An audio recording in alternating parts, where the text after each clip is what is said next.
dərdinə düşmüşəm. Sənlə barışmaram, özümlə küsmüşəm. Çox heyif ki buraya qədərmiş, bu sevgimiz elə bizə də zərərmiş.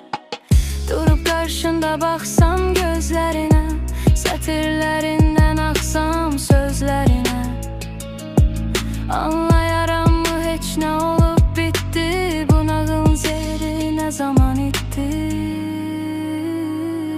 Elədiyin səhvləri anla, həyatın əlində məhv olacaqsan. Yaşananlar keçər zamanla, hamısı bir-bir sən unudarsan. Geçmişinə etmə xəyanət, gələcəyin izləri səni ofsunlayar. Bu saatdan sonrası heç nə, özün özünlə tənha qalarsan. Elədiyin səhvləri anla, həyatın əlində məhv olacaqsan.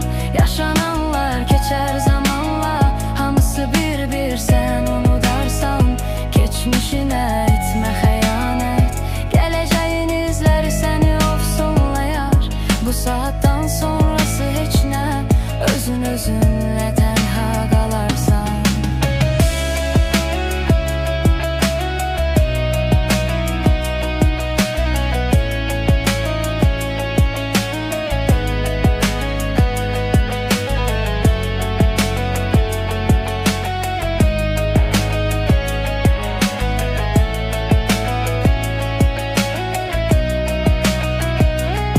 Yolunu itirmiş yelkensiz gəmiyəm. Sənə gələrkən qeyb olmuş kimiyəm. Hara baxsam qütb ulduzu yox, sənə çatmağa daha var hələ çox. İnsan qalar tək sevgisini itirərkən. Sevgini qoruyaq nəysə gərəkən. Soyuq otağın mum işığından isti ararkən. Bu yolun sonu çox uzaq idi, bitdi çox erkən.